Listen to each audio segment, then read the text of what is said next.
శ్రీ మహాగణాధిపతయే నమః, శ్రీమాత్రే నమః. మాచిరాజ్ భక్తి ప్రేక్షకులందరికీ నమస్కారం. 2026 ఆంగ్ల నూతన సంవత్సరంలో వృషభ రాశి వాళ్ళకి విశేషమైన ధనలాభం చేకూరాలన్నా, పనుల్లో విజయసిద్ధి ఏర్పడాలన్నా, కుటుంబ సమస్యలు తొలగింపజేసుకోవాలన్నా, అన్ని రకాలుగా అదృష్టం కలిసి రావాలన్నా ఎలాంటి సులభమైన శక్తివంతమైన పరిహారాలు చేసుకుంటే 2026 మొత్తం అదృష్టం బాగా కలిసి వస్తుందో ఈ వీడియోలో మనం తెలుసుకుందాం. 2026 సంవత్సరంలో వృషభ రాశి వాళ్ళకి జూన్ 2వ తేదీ వరకు ధనపరంగా పెద్దగా ఇబ్బందులు ఏవి ఉండవు. ఎందుకంటే జూన్ 2వ తేదీ వరకు ధనస్థానంలో గురువు బ్రహ్మాండంగా ఉన్నాడు.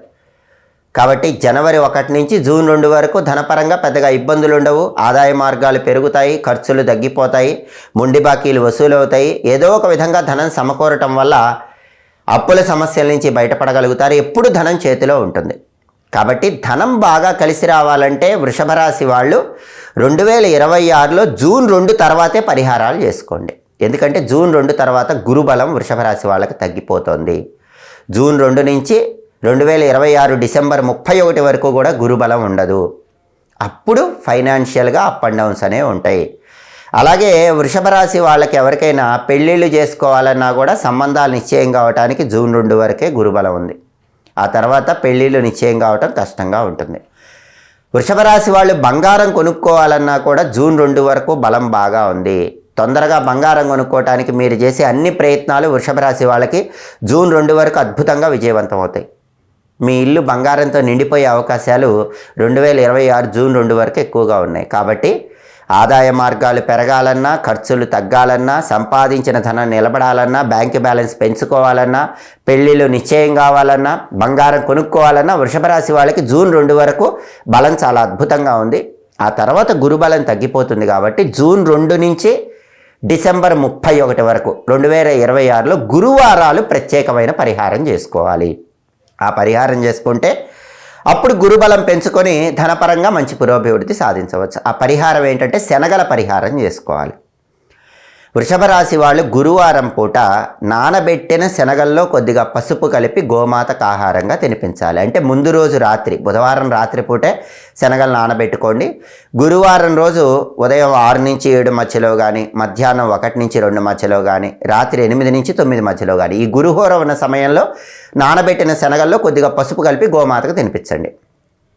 లేదా ఆవులు దగ్గరలో అందుబాటులో లేని వాళ్ళు ఈ గురుహోర ఉన్న సమయంలో 1.25 కేజీ శనగలు పసుపు వస్త్రంలో మూట కట్టి ఎక్కడైనా దేవాలయంలో బ్రాహ్మణుడికి దానం ఇచ్చుకోండి. ఇలా వీలైనప్పుడల్లా గురువారం నానబెట్టిన శనగలు ఆవుకు తినిపించినా లేదా శనగలు దానం ఇచ్చుకున్నా జూన్ 2 నుంచి డిసెంబర్ 31 వరకు వచ్చే గురువారాలు ఈ పరిహారం చేసుకుంటే గురుబలం పెరిగి ధనపరంగా కలిసి వస్తుంది. ఆర్థికంగా ఉన్న ఇబ్బందులు తొలగిపోతాయి. ఫైనాన్షియల్ ఫ్లక్చుయేషన్స్ నుంచి సులభంగా బయటపడవచ్చు. అలాగే గురువారం పూట వృషభ రాశి వాళ్ళు దత్తాత్రేయుడికి శనగలు దారంతో దండలాగా కట్టి ఆ శనగల దండ అలంకరించినా కూడా జూన్ 2 తర్వాత వచ్చే గురువారాలు గురుబలం పెంచుకోవచ్చు. ఎందుకంటే చాలామందికి దగ్గరలో ఆవులు ఉండవు, ఇంకొంతమందికి శనగలు దానం తీసుకునే బ్రాహ్మణులు ఉండరు. అటువంటిప్పుడు ఏం చేయాలి? శనగలు దారంతో దండలాగా కట్టి ఆ శనగల దండ దత్తాత్రేయుడి విగ్రహానికి గురువారం అలంకరణ చేసుకోవాలి. ఒకవేళ దగ్గరలో దత్తాత్రేయుడి ఆలయం లేకపోతే ఇంట్లోనే దత్తాత్రేయుడి చిత్రపటానికి కానీ విగ్రహానికి కానీ శనగల దండ అలంకరించుకోండి. ఇలా గురుబలం పెంచుకుంటే వృషభ రాశి వాళ్ళకి ధనపరంగా అద్భుతమైన విజయాలు చేకూరుతాయి. అలాగే వృషభ రాశి వాళ్ళకి 2026 ఆంగ్ల నూతన సంవత్సరం మొత్తం కూడా శనీశ్వరుడు బ్రహ్మాండంగా యోగిస్తున్నాడు. ఎందుకంటే శని 11వ ఇంట్లో లాభస్థానంలో ఉన్నాడు. కష్టానికి తగిన ఫలితం వృషభ రాశి వాళ్ళందరికీ ఖచ్చితంగా వచ్చి తీరుతుంది. కాబట్టి శనీశ్వరుడికి సంబంధించి ఎలాంటి పరిహారాలు చేసుకోవాల్సిన అవసరం లేదు.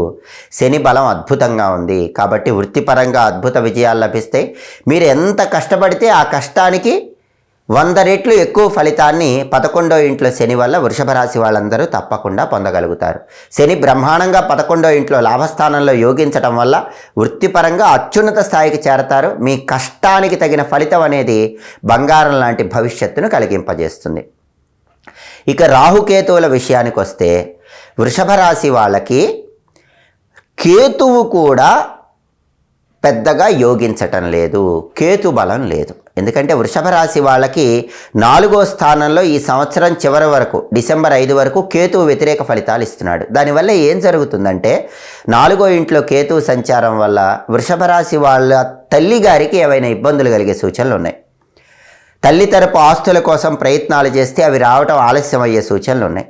అలాగే ఎవరైనా వృషభ రాశి వాళ్ళు హయ్యర్ ఎడ్యుకేషన్ కోసం ప్రయత్నిస్తే, అంటే ఉన్నత విద్య కోసం ప్రయత్నం చేసినట్లయితే ఆ ప్రయత్నాల్లో ఏదో ఒక ఆటంకాలు ఎదురయ్యే సూచనలు ఉన్నాయి. 4వ ఇంట్లో కేతువు వల్ల వృషభ రాశి వాళ్ళు భూములు కానీ, గృహాలు కానీ, స్థలాలు కానీ, పొలాలు కానీ ఇటువంటివి కొనుక్కోవాలంటే కొద్దిగా ఆలస్యం అవుతూ ఉంటుంది. లేదా మీకున్న ప్రాపర్టీస్ మంచి రేటుకు కొనాలన్నా కూడా 4వ ఇంట్లో కేతువు వల్ల కొంచెం ఆలస్యం అయ్యే అవకాశాలు ఉన్నాయి. కాబట్టి వృషభ రాశి వాళ్ళకి 2026లో డిసెంబర్ 5వ తేదీ వరకు కేతు బలం తక్కువగా ఉంది. కేతువు 4వ స్థానంలో ఉండటం వల్ల తల్లికి సంబంధించిన సమస్యలు కానీ, తల్లి తరపు ఆస్తులకు సంబంధించిన ఇబ్బందులు కానీ, ఉన్నత విద్య కోసం హైయర్ ఎడ్యుకేషన్ కోసం చేసే ప్రయత్నాల్లో ఆటంకాలు కానీ, అలాగే ప్రాపర్టీస్ కొనటానికి అమ్మటానికి ఇబ్బందులు కానీ ఇలాంటివి ఎదురయ్యే సూచనలు ఉన్నాయి. అలా జరగకుండా ఉండాలంటే వృషభ రాశి వాళ్ళు ఈ సంవత్సరం చివరి వరకు కూడా డిసెంబర్ 5వ తేదీ వరకు కూడా మంగళవారం పూట ఒక శక్తివంతమైన పరిహారం చేసుకోండి. ఆ పరిహారం ఏంటంటే కేతు దీపాన్ని వెలిగించాలి. ఈ కేతు దీపాన్ని ఎలా వెలిగించాలి? మంగళవారం పూట దగ్గరలో ఉన్న గణపతి ఆలయానికి వెళ్ళి గణపతి ఆలయ ప్రాంగణంలో ప్రమిదలో కొబ్బరి నూనె పోసి 7 ఒత్తులు విడిగా వేసి దీపాన్ని వెలిగించుకోండి. ఈ 7 ఒత్తుల దీపాన్ని గణపతి ఆలయంలో వెలిగిస్తే మంగళవారం పూట కేతువుకు అధిపతి గణపతి కాబట్టి గణపతి అనుగ్రహం వల్ల కేతువిచ్చే వ్యతిరేక ఫలితాలన్నీ తొలగిపోతాయి. అలాగే గణపతి ఆలయానికి వెళ్ళి ఈ దీపాన్ని వెలిగించుకోలేని వాళ్ళు దానికి ప్రత్యామ్నాయంగా ఇంట్లోనే మంగళవారం పూట గణపతి దగ్గర ప్రమిదలో కొబ్బరి నూనె పోసి 7 ఒత్తులు విడిగా వేసి దీపాన్ని వెలిగించుకున్నా కూడా కేతు దోషాలు తొలగిపోతాయి. ప్రతి మంగళవారం గణపతి దగ్గర ఈ కొబ్బరి నూనె దీపం 7 ఒత్తులు వేసి వెలిగించుకోండి. దేవాలయంలో అయినా ఇంట్లో అయినా ఈ దీపం వెలిగిస్తే చాలు. అలాగే గణపతికి మంగళవారం పూట గరిక ఎర్ర పుష్పాలతో పూజ చేసుకోండి. దానివల్ల 4వ ఇంట్లో కేతువిచ్చే వ్యతిరేక ఫలితాలు తొలగిపోయి ఈ సమస్యలన్నిటి నుంచి వృషభ రాశి వాళ్ళు సులభంగా బయటపడవచ్చు.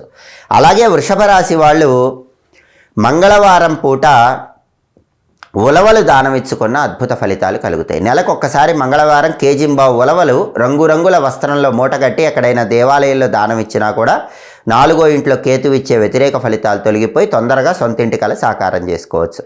అయితే వృషభ రాశి వాళ్ళకి ఈ సంవత్సరం మొత్తం రాహువు బ్రహ్మాండంగా యోగిస్తున్నాడు.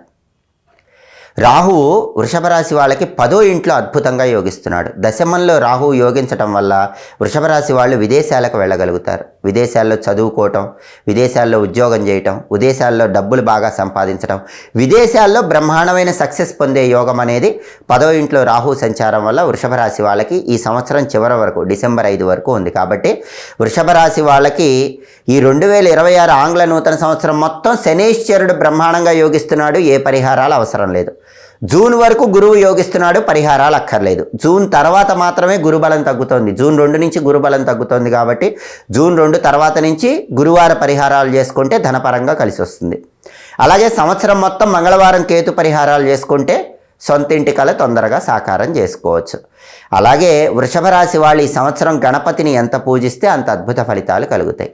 వీలైనప్పుడల్లా గణపతి ఆలయ దర్శనం చేయండి. ప్రతిరోజు కూడా గం క్షిప్రప్రసాదనాయ నమః అనే మంత్రాన్ని 21 సార్లు చదువుకోవటం ద్వారా కూడా ఈ సంవత్సరం మొత్తం ధనపరంగా బ్రహ్మాండమైన పురోభివృద్ధి కలుగుతుంది.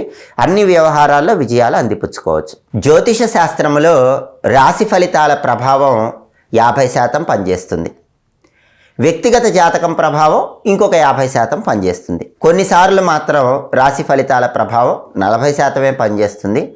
వ్యక్తిగత జాతకం ప్రభావం 60% పనిచేస్తుంది. అంటే వ్యక్తిగత జాతకానికి ఎప్పుడైనా జ్యోతిష శాస్త్రంలో ఎక్కువ ప్రాధాన్యత ఉంటుంది. Date of birth, time of birth, place of బర్త్ని బట్టి వచ్చే మీ జన్మకుండలి నుంచి వచ్చే ఫలితం, జన్మకుండలిలో గ్రహాల పరిస్థితిని బట్టి వచ్చే ఫలితం, ఇప్పుడు మీ జన్మకుండలిలో ఏ గ్రహము దశ నడుస్తుందో దాన్ని బట్టి ఫలితం ఎక్కువగా ఉంటుంది. రాశి ఫలితం కొంతమేరకే పనిచేస్తుంది. కాబట్టి ఎవరైనా సరే, ఏ రాశి వాళ్ళైనా సరే 2026లో మీ రాశికి ఏ గ్రహాలు వ్యతిరేకంగా ఉన్నాయో వాటికి పరిహారాలు చేసుకోవటం ద్వారా అన్ని సమస్యల నుంచి బయటపడవచ్చు. కానీ వ్యక్తిగత జాతకంలో మాత్రం మీకు ఏ మహాదశ నడుస్తుందో ఆ గ్రహానికి సంబంధించిన ప్రత్యేకమైన పూజలు నిర్వహించుకోవటం ద్వారా తొందరగా అదృష్టాన్ని ఐశ్వర్యాన్ని సిద్ధింపజేసుకోవచ్చు. కాబట్టి రాశి ఫలితాలు ఏ రాశి వాళ్ళకి యోగించినా యోగించకపోయినా దాని గురించి ఎక్కువ దిగులు చెందాల్సిన అవసరం లేదు. జన్మరాశిని బట్టి లేదా నామరాశిని బట్టి ఏ గ్రహాలు యోగించటం లేదో వాటికి చిన్న చిన్న పరిహారాలు, సులభమైన పరిహారాలు చేసుకోండి. అప్పుడు ఆ గ్రహాలన్నీ అనుకూలిస్తాయి. ప్రధానంగా మాత్రం వ్యక్తిగత జాతకం, జన్మకుండల్ని బట్టి, మహాదశని బట్టి, జన్మకుండల్లో ఉన్న దోషాలను బట్టి పూజలు చేసుకోవటం, వాటికి సంబంధించిన పరిహారాలు చేసుకోవటం ద్వారా తొందరగా అదృష్టాన్ని ఐశ్వర్యాన్ని సిద్ధింపజేసుకోవచ్చు. ఎప్పటికప్పుడు జ్యోతిష శాస్త్రానికి సంబంధించిన ఆసక్తికరమైన విశేషాంశాలు తెలుసుకోవాలన్నా, గ్రహాల సంచారం బట్టి పాటించాల్సిన పరిహారాలు తెలుసుకోవాలన్నా, గ్రహాల సంచారంలో వచ్చే మార్పును బట్టి చేయాల్సినటువంటి పరిహారాలు తెలుసుకోవాలన్నా, పూజలు తెలుసుకోవాలన్నా మాచిరాజ్ భక్తి ఛానల్ తప్పకుండా చూడండి. మా వీడియోస్ మీకు నచ్చినట్లయితే మా ఛానల్ లైక్ చేయండి, కామెంట్ చేయండి. మా ఛానల్ వీడియోస్ 10 మంది మిత్రులకు షేర్ చేయండి. మా ఛానల్ సబ్స్క్రైబ్ చేసుకోండి. పక్కనున్న బెల్ సింబల్ నొక్కటం మాత్రం మర్చిపోకండి. సర్వే జనాః సుఖినో భవంతు. స్వస్తి.